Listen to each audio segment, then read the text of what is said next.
السلام عليكم ورحمة الله تعالى وبركاته.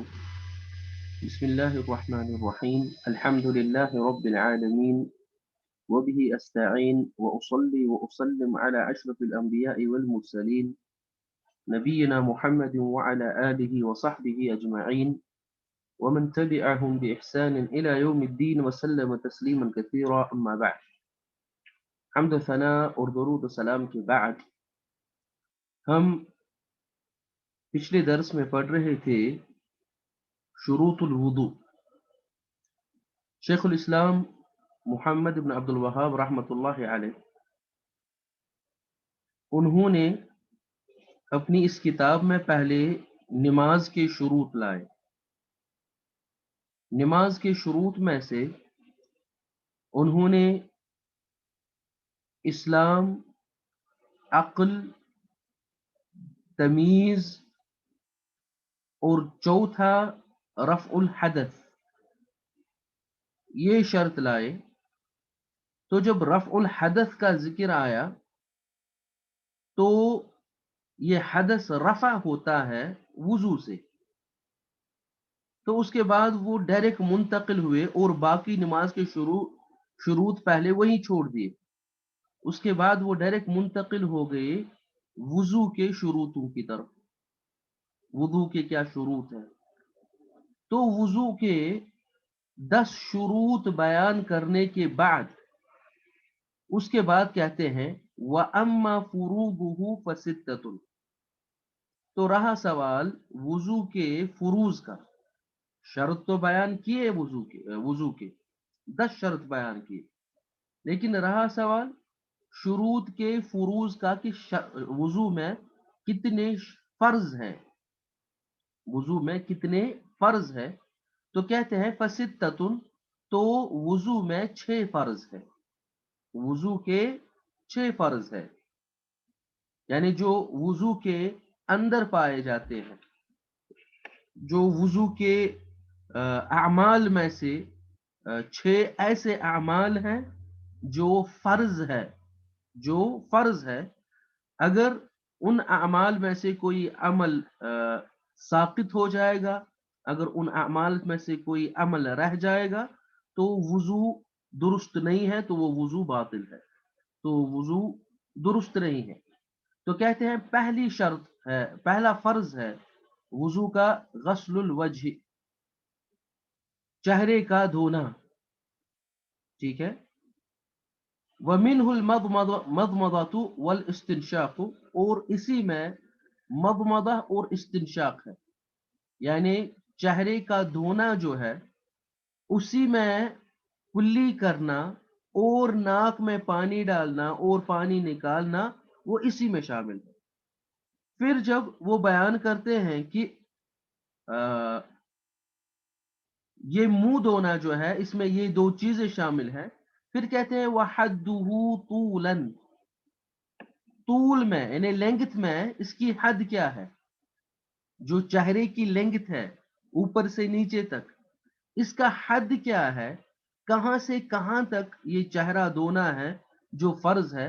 کہتے ہیں من منابت شعر الرأس.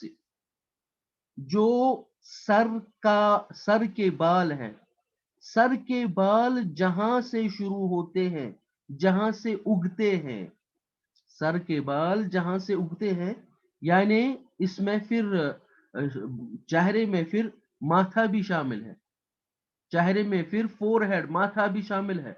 تو جہاں سے سر کے بال اگتے ہیں، جہاں سے سر کے بال نکلتے ہیں، وہاں سے لے کے اوپر سے لے کے الى الذقن، ذقن تک، تھوڑی تک اس کی جو ہے طولن اس کی حد ہے، لینگتھ میں اس کی حد ہے. تو جب ایک شخص وضو کرے گا تو اس کے لیے ضروری ہے، لازمی ہے کہ وہ اس چہرے کو لینگتھ میں برابر وہاں سے دھوئے جہاں سے بال شروع ہوتے ہیں، اور نیچے سے جو تھوڑی ہے، ذقن ہے، چن ہے، چن کے آخر تک اس کو دھوئے، چن کے آخر تک جس کو دھوئے، پھر جہاں سے پھر گلا شروع ہوتا ہے، جہاں سے گلا شروع ہوتا ہے. تو کہتے ہیں یہ تو لینگتھ میں اس کی حد تھی وعرضا الى فروع الاذنین، لیکن عرض میں برڈتھ میں چہرے کی حد ہے الى فروع الاذنین، جو کان کے فروع ہے، یعنی کان کے فروع جہاں سے کان بالکل شروع ہوتے ہیں، جہاں سے کان بالکل شروع ہوتے ہیں تو وہاں تک، اور جو کان کا جو گوشت کا ٹکڑا ہوتا ہے، چھوٹا سا گوشت کا ٹکڑا وہاں پہ، تو اس کو فرو کہتے ہیں، تو وہاں تک برڈتھ میں چہرے کی حد ہے۔ تو لینگتھ میں سر سے لے کے بالوں سے لے کے جہاں سے بال شروع ہوتے ہیں ٹھڈی تک، بلکہ چن سے نیچے تک جہاں پر چن ختم ہوتی ہے، تو اور برڈتھ میں ایک کان سے لے کے برابر دوسرے کان تک، ایک کان سے لے کے برابر دوسرے کان تک جہاں سے کان پھر شروع ہوتا ہے، تو یہ چہرے کی حد ہے۔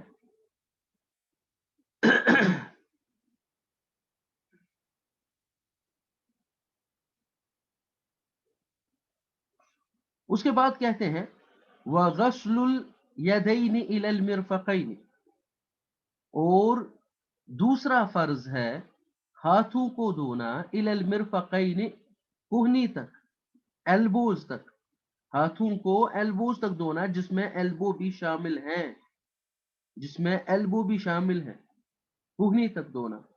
وَمَسْحُ جَمِيعِ الرَّأْسِ، تیسرا فرض ہے پورے سر کا مسح کرنا، وَمِنْهُ الْأُذُنَانِ، اور سر میں ہی دو کان آتے ہیں، دو کان سر میں ہی آتے ہیں، تو ان دو کانوں کا بھی مسح کرنا، ان کا بھی خلال کرنا۔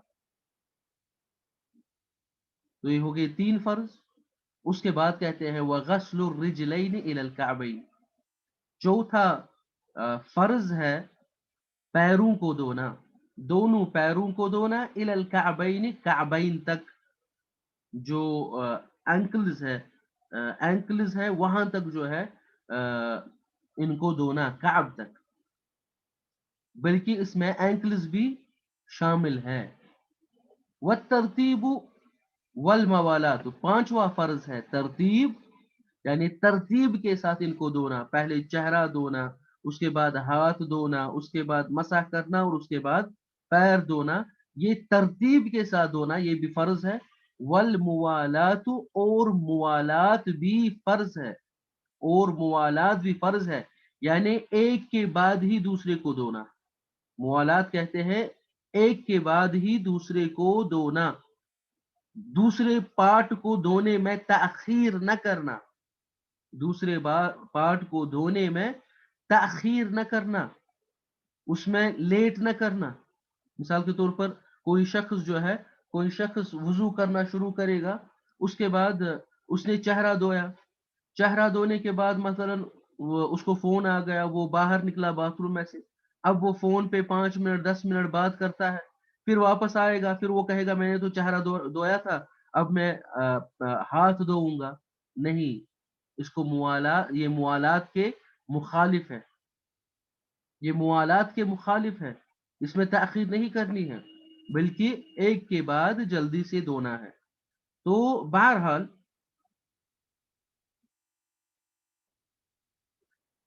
یہ چھ فرض جو ہیں جو شیخ الاسلام رحمہ اللہ تعالی نے یہاں پر بیان کیے ہیں، یہ چھ فرض یا وضو کی صفت کہ وضو کس طرح کرنا ہے، وضو میں کیا کیا دھونا ہے، اللہ سبحانہ و تعالی نے قرآن میں اور رسول اللہ صلی اللہ علیہ وسلم نے احادیث مبارکہ میں اس کو اچھی طرح سے واضح کیا ہے، قرآن میں بھی اس کا ذکر ہے، رسول اللہ صلی اللہ علیہ وسلم نے بھی احادیث میں اس کا ذکر کیا ہے۔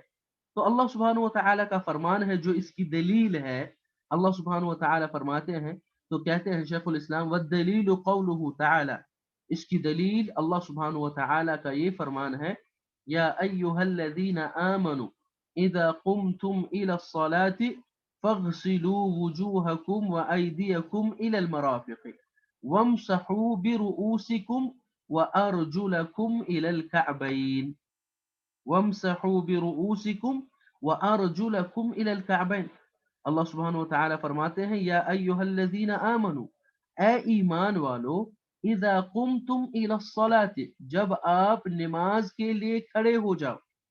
لیکن یہاں پر جب اللہ سبحانہ وتعالی فرماتے ہیں اذا قمتم الى الصلاۃ، تو مفسرین کرام بیان کرتے ہیں اس سے مراد جو ہے وہ ہے اذا اردتم القیام الى الصلاۃ، جب آپ نماز پڑھنے کا ارادہ کرو. جب آپ نماز پڑھنے کا ارادہ کرو تو اس سے پہلے فغسلوا وجوہکم، اپنے منہ دو، وَأَيْدِيَكُمْ، اور اپنے ہاتھ دو، إِلَى الْمَرَافِقِ، مرافق تک، کوہنیوں تک، ایلبوز تک، یعنی جس میں ایلبو بھی شامل ہے. وَامْسَحُوا بِرُؤُوسِكُمْ وَأَرْجُلَكُمْ إِلَى الْكَعْبَيْنِ، اور اپنے سر کا مسح کرو اور پیروں کو کعبین تک دھو، پیروں کو اینکلز تک دھو. تو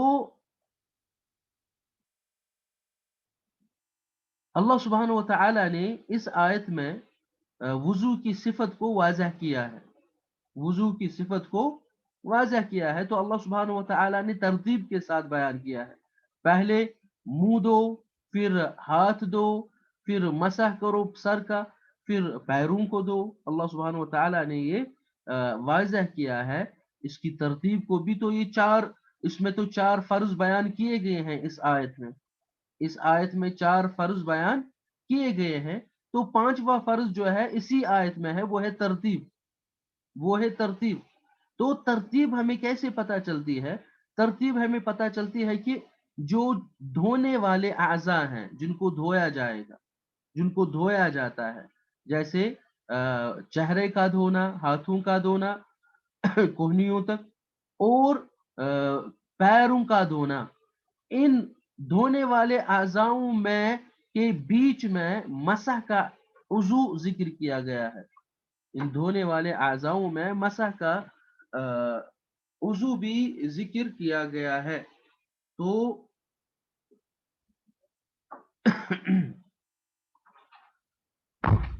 جب ان دھونے والے اعضاؤں میں مسح کے عضو کو بھی ذکر کیا گیا ہے تو اسے ہمیں پتہ چلتا ہے کہ ترتیب واجب ہے. اس سے ہمیں پتہ چلتا ہے کہ ترتیب واجب ہے. کیوں؟ اگر ترتیب مثلا اگر مسح جس عضو کو مسح کیا جاتا ہے، یعنی سر کے بالوں کو، سر کو مسح کیا جاتا ہے، تو وہ دھونے کے بعد جو ہے ذکر کیا جاتا. لیکن جب اس کو بیچ میں بیان کیا گیا ہے، ہاتھوں کو دھونے کے بعد ہی اس کا ذکر کیا گیا ہے، وَامْسَحُوا بِرُؤُوسِكُمْ، اور اپنے سروں کا مسح کرو، جب اس کو بیچ میں ہی بیان کیا گیا ہے تو اسے ہمیں پتہ چلتا ہے کہ ترتیب جو ہے وہ واجب، وہ فرض ہے، وہ واجب ہے. تو بہرحال یہ قرآن کی آیت تھی جس میں سورہ مائدہ آیت نمبر 6، سورہ مائدہ آیت نمبر 6 ہے یہ، جس میں اللہ سبحانہ و تعالی نے وضو کو بیان کیا ہے اور وضو کے فروض کو، واجبات کو بیان کیا ہے. تو یہ اور اس کے بعد جو ہے موالات کا مسئلہ جو ہے کہ ایک عضو کو دوسرے عضو کو پہلے عضو کو دوسرے عضو کے بعد جو دھونا ہے، یعنی دوسرے عضو کو پہلے عضو کے بعد جو دھونا ہے اس میں تاخیر نہیں کرنی ہے، اس میں تاخیر نہیں کرنی ہے. اس کی دلیل آگے آئے گی، اس کی دلیل آئے گی. تو رسول اللہ صلی اللہ علیہ وسلم نے بھی سنت میں وضو کی صفت کو واضح کیا ہے کہ وضو کیسے کرنا ہے. تو حدیث میں آیا ہے، ہم عثمان رضی اللہ تعالی عنہ روایت کرتے، عثمان رضی اللہ تعالی عنہ کے آزاد کردہ غلام حمران روایت کرتے ہیں کہ انہوں نے عثمان رضی اللہ تعالی عنہ کو دیکھا کہ انہوں نے وضو کے پانی کو منگوایا، وضو کرنے کے لیے پانی منگوایا عثمان رضی اللہ تعالی عنہ نے، اور پھر فَأَفْرَغَ عَلَى يَدَيْهِ مِنْ إِنَائِهِ، تو اس برتن سے سب سے پہلے اپنے ہاتھوں پہ پانی ڈالا، فَغَسَلَهُمَا 3 مرات، تو سب سے پہلے 3 بار اپنے ہاتھ دھوئے، سب سے پہلے 3 بار اپنے ہاتھ دھوئے. ثم ادخل یمینہ فی الوضوء، پھر انہوں نے یعنی عثمان ابن عفان رضی اللہ تعالی عنہ نے اپنا دایاں ہاتھ اس برتن میں ڈالا، پانی میں اسے پانی نکالا. ثم تمضمض واستنشق واستنثر، اس کے بعد کلی کی اور ناک میں پانی ڈالا اور ناک سے پانی باہر نکالا. ثم غسل وجهه ثلاثا، پھر انہوں نے اپنا چہرہ 3 بار دھویا. وَيَدَيْهِ إِلَى الْمِرْفَقَيْنِ ثَلَاثًا، اسی طرح اس کے بعد ہاتھ دھوئے مرفقین تک، ایلبوز تک 3 بار، ایلبو لے کے، ایلبو سمیت. ثم مسح برأسه، پھر ایک بار اپنے سر کا مسح کیا. ثم غسل كل رجل ثلاثا، پھر ہر پاؤں یعنی دونوں پاؤں 3 بار دھوئے. تو جب عثمان ابن عفان نے اس طرح وضو کیا، ثم قال، تو پھر عثمان ابن عفان رضی اللہ تعالی عنہ نے فرمایا، رأیت النبی صلی اللہ علیہ وسلم یتوضع نحو وضوئی هذا، میں نے رسول اللہ صلی اللہ علیہ وسلم کو وضو کرتے ہوئے دیکھا، تو جس طرح میں نے وضو کیا بالکل اسی طرح انہوں نے وضو کیا. یعنی جس طرح رسول اللہ صلی اللہ علیہ وسلم نے وضو کیا تھا، میں نے وہی وضو آپ کو دکھایا، اسی طرح میں نے بھی یہ وضو کیا، تاکہ آپ کو پتا چلے کہ رسول اللہ صلی اللہ علیہ وسلم کیسے وضو کیا کرتے تھے. وقال، پھر رسول اللہ صلی اللہ علیہ وسلم نے جب وضو کیا اور عثمان بن عفان رضی اللہ تعالی عنہ نے دیکھا، تو رسول اللہ صلی اللہ علیہ وسلم نے اس وقت کہا تھا، من توضع نحو وضوئی هذا، جو میرے اس وضو کی ہی طرح وضو کرے. ثم صلی رکعتین، پھر اس کے بعد 2 رکعت نماز پڑھے، جس کو ہم کہیں گے تحیۃ الوضو. لا يحدث فیہما نفسہ، اور اس میں وہ اپنے نفس میں جو ہے باتیں نہ کرے، یعنی اس میں اس کو مختلف خیالات نہ آئیں. تو جب اس کو مختلف خیالات نہیں آئیں گے، اس میں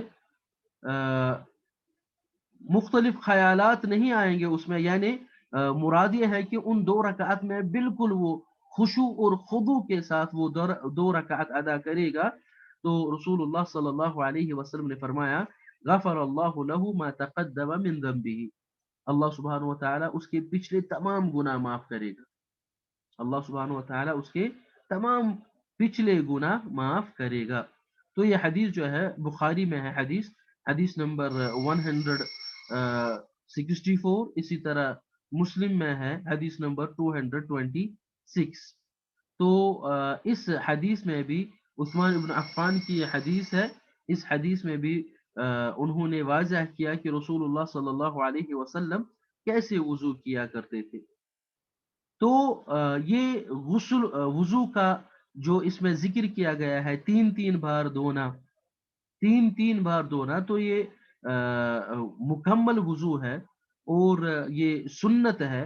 ورنہ اس طرح بھی رسول صلی اللہ علیہ وسلم سے ثابت ہے، جو بخاری میں بھی ثابت ہے، کہ رسول اللہ صلی اللہ علیہ وسلم 2 بار بھی وضو کے آزاد ہوتے تھے اور ایک بار بھی وضو کے آزاد ہوتے تھے. لیکن اکثر رسول اللہ صلی اللہ علیہ وسلم 3 بار یہ وضو کے آزاد ہوتے تھے. لیکن سر کا مسح کرنا یہ ایک ہی بار ہے، سر کا مسح کرنا ایک ہی بار. جب رسول اللہ صلی اللہ علیہ وسلم ایک بار وضو دھوتے تھے، یعنی چہرہ ایک ہی بار دھوتے تھے، ٹھیک ہے، لیکن سر کا مسح بھی ایک ہی بار کرتے تھے. جب 2 بار وضو کا یعنی یہ آزاد ہوتے تھے، مثلا چہرہ 2 بار دھوتے تھے، ہاتھوں کو 2 بار دھوتے تھے، تو لیکن سر کا مسح ایک ہی بار کرتے تھے. جب 3 بار دھوتے تھے، اس وقت بھی سر کا مسح ایک ہی بار کرتے تھے رسول اللہ صلی اللہ علیہ وسلم. تو 3 بار جو ہے 3 بار دھونا یہ سنت ہے اور یہ وضو کا کمال ہے.